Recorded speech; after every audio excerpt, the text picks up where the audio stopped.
Yesterday courier private limited domestic international cargo உங்கள் இல்லம் தேடி வந்து கொரியர் புக்கிங் டெலிவரி செய்து தரப்படும். இன்று வரை ஒரு சின்ன துரும்பு கூட எடுத்து வைக்கல. இந்த சமுதாயத்துடைய வாக்கு மட்டும் வேணும், ஓடி பிடிக்கணும், கோஷம் போடணும். ஆனா இந்த சமுதாயம் படிக்க கூடாது, முன்னேறக்கூடாது, மதுவுக்கு அடிமையா இருக்கணும், கஞ்சாவுக்கு அடிமையா இருக்கணும். இதுதான் முதலமைச்சருடைய எண்ணம். அதனால காலம் மிகப்பெரிய போராட்டத்தை ராமசாமி படையாச்சியார் அவருடைய 108வது பிறந்த நாள் அன்னைக்கு இன்னைக்கு நாங்க சொல்றோம். நிச்சயமா இந்த திமுக சமூக நீதிக்கு எதிரி, விரோதி. சாதிவாரி கணக்கெடுப்பு நடத்துங்க, உடனே அறிவிங்க, நடத்துங்க.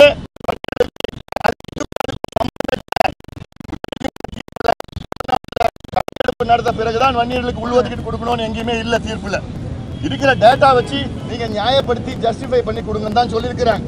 அதனால அதை உடனடியாக செய்ய வேண்டும், இல்லை கடுமையான போராட்டங்களை சந்திக்க நேரிடும். மீண்டும் அவருடைய 108வது பிறந்த நாளை நாங்கள் மகிழ்ச்சியாக கொண்டாடி கொண்டிருக்கின்றோம். இந்த காலத்தில் ஒடுக்கப்பட்ட மக்களுக்காக போராடி பாட்டாளிகள் சமூக நீதி வேண்டும் என்று பல போராட்டங்கள் நடத்தினார். குறிப்பாக வன்னியர் மக்கள்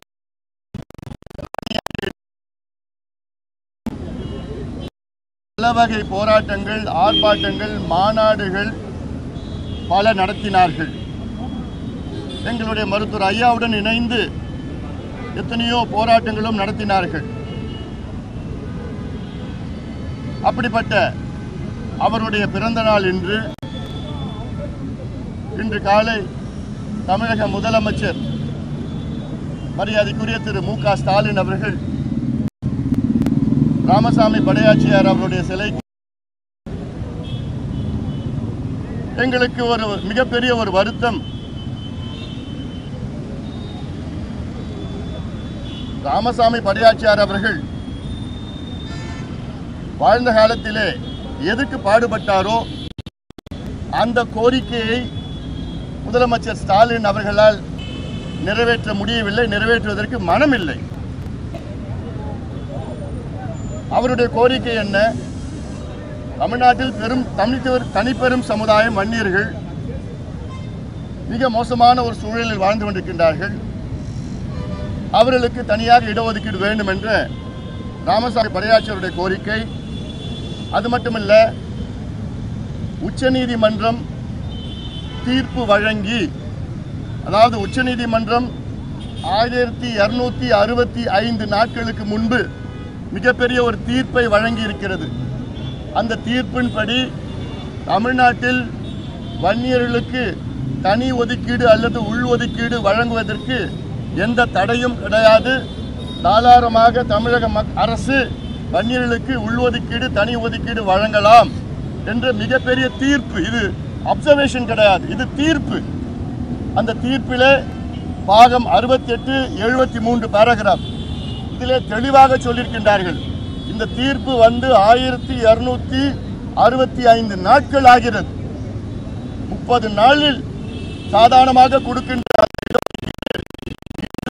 முதலமைச்சர் ஸ்டாலின் அவர்கள் அதை நிறைவேற்றவில்லை. மருத்துவர் ஐயா அவர்களும் சரி, நானும் சரி, எங்க கட்சியில் உள்ள மூத்த தலைவர்களும் சரி, பல முறை முதலமைச்சரை சந்தித்தோம், சட்டமன்றத்திலே வாதம் கொடுத்தோம். அது மட்டுமல்ல, அதிகாரிகளையும் அமைச்சர்களையும் நூற்றுக்கணக்கான முறை சந்தித்தோம். பேக்வர்ட் கிளாஸ் கமிஷன் சேர்மனையும் நான் சந்தித்தேன்.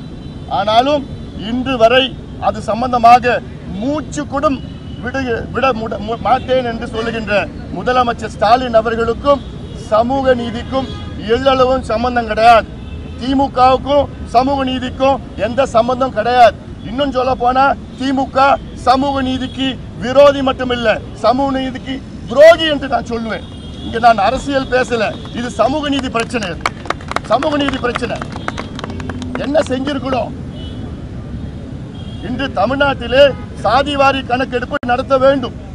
கர்நாடகாவிலே 2வது முறை நடத்தி கொண்டிருக்கின்றார்கள். அதாவது செப்டம்பர் 22 2வது முறை கர்நாடகாவிலே சாதிவாரி கணக்கெடுப்பு. தெலுங்கானாவில் முடித்து விட்டார்கள், பீகாரிலே முடித்து விட்டார்கள், ஒரிசாவிலே முடித்து விட்டார்கள், ஆந்திரா, ஜார்க்கண்ட் நடத்தி கொண்டிருக்கின்றார்கள். எங்க கோரிக்கை என்ன? ஒன்று, தமிழ்நாட்டிலே சாதிவாரி கணக்கெடுப்பு நடத்தி அதில் பட்டியலின மக்களுக்கு 2 விழுக்காடு கூடுதல் இடஒதுக்கீடு கொடுங்க. பட்டியலினத்திற்காக 18 விழுக்காடு இடஒதுக்கீடு இருக்கிறது. அதில் 5ஆக 6ஆக உட்பிரிவுகளை ஏற்படுத்தி அதில் யாருக்கு கிடைக்கவில்லையோ அவர்களுக்கு கொடுக்க வேண்டும் இடஒதுக்கீடு. அதே போன்று எம்பிசி அதில் பல பிரிவுகளை உட்பிரிவுகளை உருவாக்குங்கள். யாருக்கு கிடைக்கலையோ அவங்களுக்கு கொடுங்க.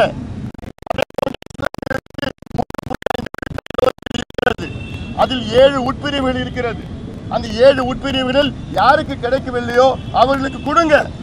அதே போன்ற பிசியில எத்தனையோ சமுதாயத்திற்கு ஒரு இடம் கூட கிடைக்கல. எப்படி செய்யணும்? ஜாதிவாரி கணக்கெடுப்பு நடத்தினாதான் கண்டுபிடிக்க முடியும். அது ஜாதி பேர் பிடிக்கலன்னா நீங்க சமூக நீதி கணக்கெடுப்புன்னு பேர் வச்சுக்கீங்க. ஆனா கணக்கெடுப்பு நடத்துங்க. கணக்கெடுப்பு நடத்தி யாருக்கு கிடைக்கலையோ அவங்களுக்கு இடஒதுக்கீடு கூடுதலா கொடுக்கலாம். ரொம்ப கிடைச்சவங்களுக்கு குறைக்கலாம். இல்லாதவங்களுக்கு வேலையை கொடுங்க, கல்வியை கொடுங்க, கடனை கொடுங்க, படிக்கிறதுக்கு வேலைக்கு கடனை கொடுங்க. இதுதான் உண்மையிலே சமூக நீதி. ஆனா நான் தந்தை பெரியாருடைய கொள்ளு பேரன், அண்ணாவுடைய பேரன், கலைஞருடைய பையன் இந்த வசனம் எல்லாம் எடுபட போறது கிடையாது. இவ்வளோ பெரிய துரோகம் முதலமைச்சர் ஸ்டாலின் அவர்கள் தமிழ்நாட்டு மக்களுக்கு செய்து கொண்டிருக்கின்றார். இது ஏதோ வன்னியர் பிரச்சனை கிடையாது, இது ஜாதி பிரச்சனை கிடையாது, இது சமூக நீதி பிரச்சனை. எல்லா மாநிலத்திலும் எடுத்துட்டு இருக்கிறாங்க. ஆனா சமூக நீதிக்கு அடித்தளம் தமிழ்நாடு. தந்தை பெரியார் உடைய வழியில் வந்தவர்கள் சமூக நீதி பற்றி அதுக்கு நாங்கள் நடவடிக்கை எடுக்க மாட்டோம், எதுவும் தெரியாது, எங்களுக்கு அதிகாரம் இல்லை என்று பொய் சொல்லுகின்ற முதலமைச்சர் ஸ்டாலின் அவர்களை கண்டிக்கின்றோம். அதே போன்று 1265 நாட்கள் ஆகிறது வன்னியர்களுக்கு இடஒதுக்கீடு வழங்கலாம் என்று உச்சநீதிமன்றம் தீர்ப்பு அளித்து இன்று வரை ஒரு சின்ன துரும்பு கூட எடுத்து வைக்கல. இந்த சமுதாயத்துடைய வாக்கு மட்டும் வேணும், கொடி பிடிக்கணும், கோஷம் போடணும். ஆனா இந்த சமுதாயம் படிக்க கூடாது, முன்னேறக்கூடாது, மதுவுக்கு அடிமையா இருக்கணும், கஞ்சாவுக்கு அடிமையா இருக்கணும். இதுதான் முதலமைச்சருடைய எண்ணம். அதனால காலம் மிகப்பெரிய போராட்டத்தை ராமசாமி படையாச்சியார் அவருடைய 108வது பிறந்த நாள் அன்னைக்கு இன்னைக்கு நாங்க சொல்றோம். நிச்சயமா இந்த திமுக சமூக நீதிக்கு எதிரி, விரோதி. சாதிவாரி கணக்கெடுப்பு நடத்துங்க, உடனே அறிவிங்க, நடத்துங்க.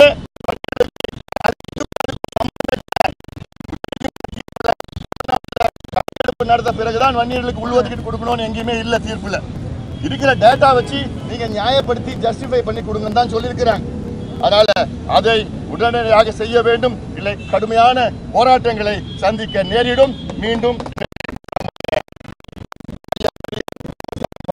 அவருடைய 108வது பிறந்த நாளை நாங்கள் மகிழ்ச்சியாக நாங்கள் கொண்டாடி கொண்டிருக்கின்றோம். இந்த காலத்தில் ஒடுக்கப்பட்ட மக்களுக்காக போராடி பாட்டாளிகள் சமூக நீதி வேண்டும் என்று பல போராட்டங்கள் நடத்தினார். குறிப்பாக வன்னியர் மக்கள்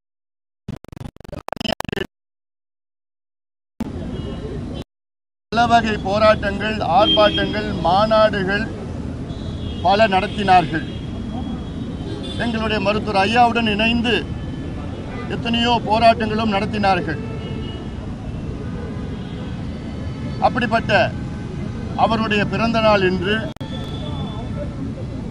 காலை தமிழக முதலமைச்சர் மரியாதைக்குரிய திரு மு.க. ஸ்டாலின் அவர்கள்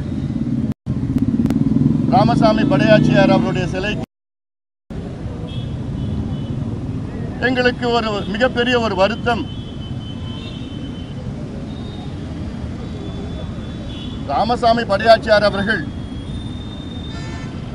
வாழ்ந்த காலத்திலே எதற்கு பாடுபட்டாரோ அந்த கோரிக்கையை முதலமைச்சர் ஸ்டாலின் அவர்களால் நிறைவேற்ற முடியவில்லை, நிறைவேற்றுவதற்கு மனமில்லை. அவருடைய கோரிக்கை என்ன? தமிழ்நாட்டில் தனிப்பெரும் சமுதாயம் வன்னியர்கள் மிக மோசமான ஒரு சூழலில் வாழ்ந்து கொண்டிருக்கின்றார்கள்.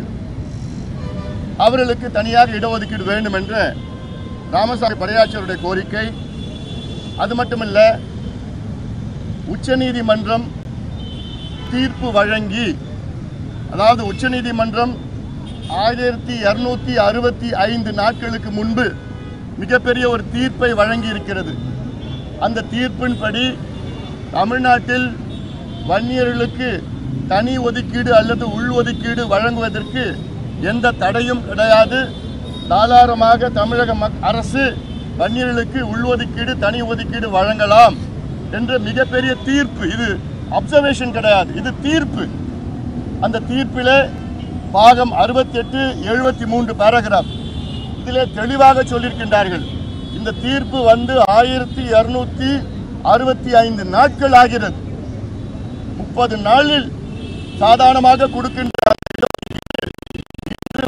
முதலமைச்சர் ஸ்டாலின் அவர்கள் அதை நிறைவேற்றவில்லை.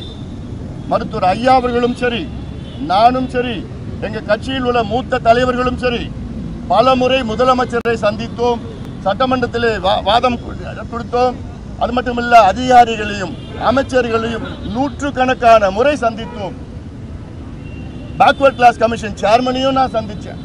ஆனாலும் இன்று வரை அது சம்பந்தமாக மூச்சு கூட விட மாட்டேன் என்று சொல்லுகின்ற முதலமைச்சர் ஸ்டாலின் அவர்களுக்கும் சமூக நீதிக்கும் எள்ளளவும் சம்பந்தம் கிடையாது. திமுகவுக்கும் சமூக நீதிக்கும் எந்த சம்பந்தம் கிடையாது. இன்னும் சொல்ல போனா திமுக சமூக நீதிக்கு விரோதி மட்டுமில்ல, சமூக நீதிக்கு துரோகி என்று நான் சொல்லுவேன். இங்க நான் அரசியல் பேசல, இது சமூக நீதி பிரச்சனை. சமூக நீதி பிரச்சனை என்ன செஞ்சிருக்கணும்? இன்று தமிழ்நாட்டிலே சாதிவாரி கணக்கெடுப்பு நடத்த வேண்டும். கர்நாடகாவிலே 2வது முறை நடத்தி கொண்டிருக்கின்றார்கள். அதாவது செப்டம்பர் 22 2வது முறை கர்நாடகாவிலே சாதிவாரி கணக்கெடுப்பு. தெலுங்கானாவில் முடித்து விட்டார்கள், பீகாரிலே முடித்து விட்டார்கள், ஒரிசாவிலே முடித்து விட்டார்கள், ஆந்திரா, ஜார்க்கண்ட் நடத்தி கொண்டிருக்கின்றார்கள். எங்க கோரிக்கை என்ன? ஒன்று, தமிழ்நாட்டிலே சாதிவாரி கணக்கெடுப்பு நடத்தி அதில் பட்டியலின மக்களுக்கு 2 விழுக்காடு கூடுதல் இடஒதுக்கீடு கொடுங்க. பட்டியலினத்திற்காக 18 விழுக்காடு இடஒதுக்கீடு இருக்கிறது. அதில் 5ஆக 6ஆக உட்பிரிவுகளை ஏற்படுத்தி அதில் யாருக்கு கிடைக்கவில்லையோ அவர்களுக்கு கொடுக்க வேண்டும் இடஒதுக்கீடு. அதே போன்று எம்பிசி அதில் பல பிரிவுகளை உட்பிரிவுகளை உருவாக்குங்கள். யாருக்கு கிடைக்கலையோ அவங்களுக்கு கொடுங்க.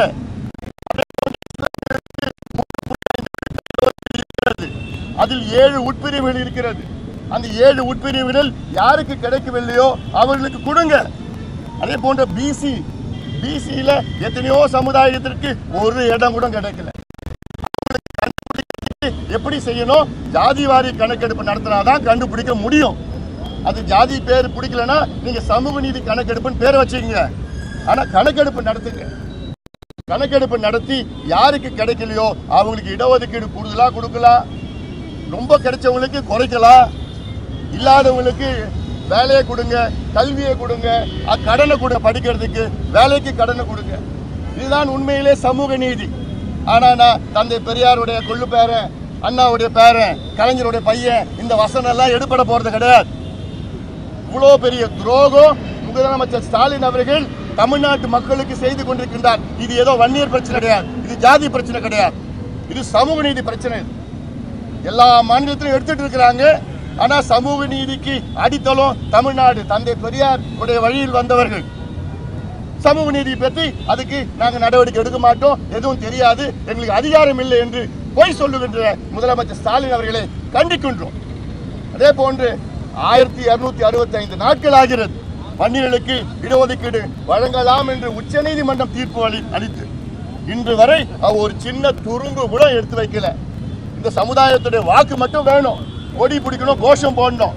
ஆனா இந்த சமுதாயம் படிக்கக்கூடாது, முன்னேறக்கூடாது, மதுவுக்கு அடிமையா இருக்கணும், கஞ்சாவுக்கு அடிமையா இருக்கணும். இதுதான் முதலமைச்சருடைய எண்ணம். அதனால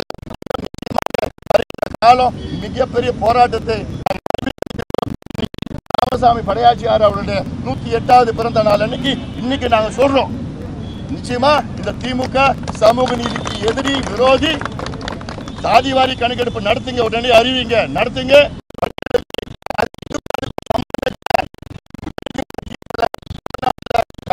நடத்த பிறகுதான் வன்னியர்களுக்கு உள்ஒதுக்கீடு கொடுக்கணும்னு எங்கேயுமே இல்ல. தீர்ப்புல இருக்கிற டேட்டா வச்சு நீங்க நியாயப்படுத்தி ஜஸ்டிஃபை பண்ணி கொடுங்கன்னு தான் சொல்லியிருக்கிறாங்க.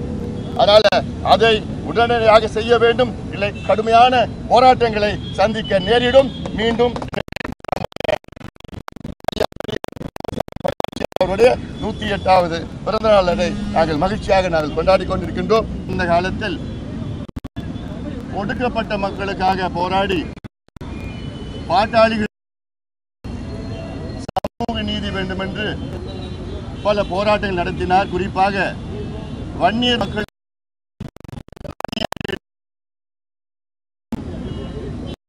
பல வகை போராட்டங்கள், ஆர்ப்பாட்டங்கள், மாநாடுகள் பல நடத்தினார்கள். எங்களுடைய மருத்துவர் ஐயாவுடன் இணைந்து எத்தனையோ போராட்டங்களும் நடத்தினார்கள். அப்படிப்பட்ட அவருடைய பிறந்த நாள் இன்று காலை தமிழக முதலமைச்சர் மரியாதைக்குரிய திரு மு.க. ஸ்டாலின் அவர்கள் ராமசாமி படையாச்சியார் அவருடைய சிலைக்கு எங்களுக்கு ஒரு மிகப்பெரிய ஒரு வருத்தம். ராமசாமி படையாச்சியார் அவர்கள் வாழ்ந்த காலத்திலே எதுக்கு பாடுபட்டாரோ அந்த கோரிக்கையை முதலமைச்சர் ஸ்டாலின் அவர்களால் நிறைவேற்ற முடியவில்லை, நிறைவேற்றுவதற்கு மனமில்லை. அவருடைய கோரிக்கை என்ன? தமிழ்நாட்டில் தனிப்பெரும் சமுதாயம் வன்னியர்கள் மிக மோசமான ஒரு சூழலில் வாழ்ந்து கொண்டிருக்கின்றார்கள். அவர்களுக்கு தனியாக இடஒதுக்கீடு வேண்டும் என்ற ராமசாமி படையாச்சியாருடைய கோரிக்கை.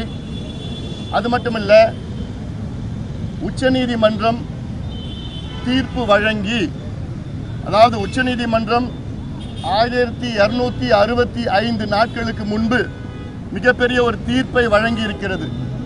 அந்த தீர்ப்பின்படி தமிழ்நாட்டில் வன்னியர்களுக்கு தனி ஒதுக்கீடு அல்லது உள் ஒதுக்கீடு வழங்குவதற்கு எந்த தடையும் கிடையாது. தாராளமாக தமிழக அரசு வன்னியர்களுக்கு உள்ஒதுக்கீடு தனி ஒதுக்கீடு வழங்கலாம் என்ற மிகப்பெரிய தீர்ப்பு. இது அப்சர்வேஷன் கிடையாது, இது தீர்ப்பு. அந்த தீர்ப்பிலே பாகம் 68, 73 பேராகிராஃப் இதிலே தெளிவாக சொல்லியிருக்கின்றார்கள். இந்த தீர்ப்பு 1265 நாட்கள் ஆகிறது. 30 நாளில் சாதாரணமாக கொடுக்கின்ற முதலமைச்சர் ஸ்டாலின் அவர்கள் அதை நிறைவேற்றவில்லை. மருத்துவர் ஐயா அவர்களும் சரி, நானும் சரி, எங்கள் கட்சியில் உள்ள மூத்த தலைவர்களும் சரி, பல முறை முதலமைச்சரை சந்தித்தோம், சட்டமன்றத்திலே வாதம் கொடுத்தோம். அது மட்டுமல்ல, அதிகாரிகளையும் அமைச்சர்களையும் நூற்றுக்கணக்கான முறை சந்தித்தோம். பேக்வர்ட் கிளாஸ் கமிஷன் சேர்மனையும் நான் சந்தித்தேன். ஆனாலும் இன்று வரை அது சம்பந்தமாக மூச்சு கூட விட மாட்டேன் என்று சொல்லுகின்ற முதலமைச்சர் ஸ்டாலின் அவர்களுக்கும் சமூக நீதிக்கும் எள்ளளவும் சம்பந்தம் கிடையாது. திமுகவுக்கும் சமூக நீதிக்கும் எந்த சம்பந்தம் கிடையாது. இன்னும் சொல்ல போனா திமுக சமூக நீதிக்கு விரோதி மட்டுமில்லை, சமூக நீதிக்கு துரோகி என்று நான் சொல்லுவேன். இங்க நான் அரசியல் பேசல, இது சமூக நீதி பிரச்சனை. சமூக நீதி பிரச்சனை என்ன செஞ்சிருக்கணும்? இன்று தமிழ்நாட்டிலே சாதிவாரி கணக்கெடுப்பு நடத்த வேண்டும். கர்நாடகாவிலே 2வது முறை நடத்தி கொண்டிருக்கின்றார்கள். அதாவது செப்டம்பர் 22 2வது முறை கர்நாடகாவிலே சாதிவாரி கணக்கெடுப்பு. தெலுங்கானாவில் முடித்து விட்டார்கள், பீகாரிலே முடித்து விட்டார்கள், ஒரிசாவிலே முடித்து விட்டார்கள், ஆந்திரா, ஜார்க்கண்ட் நடத்தி கொண்டிருக்கின்றார்கள். எங்க கோரிக்கை என்ன? ஒன்று, தமிழ்நாட்டிலே சாதிவாரி கணக்கெடுப்பு நடத்தி அதில் பட்டியலின மக்களுக்கு 2 விழுக்காடு கூடுதல் இடஒதுக்கீடு கொடுங்க. பட்டியலினத்திற்காக 18 விழுக்காடு இடஒதுக்கீடு இருக்கிறது. அதில் 5ஆக 6ஆக உட்பிரிவுகளை ஏற்படுத்தி அதில் யாருக்கு கிடைக்கவில்லையோ அவர்களுக்கு கொடுக்க வேண்டும் இடஒதுக்கீடு. Yesterday courier private limited, domestic international cargo உங்கள் இல்லம் தேடி வந்து கொரியர் புக்கிங் டெலிவரி செய்து தரப்படும். என்றும் உங்களுடன் மை இந்தியா. முக்கிய செய்திகளை உடனுக்குடன் தெரிந்து கொள்ள சப்ஸ்கிரைப் பண்ணுங்க, பெல் பட்டனை பிரஸ் பண்ணுங்க. என்றும் உங்களுடன் மை இந்தியா.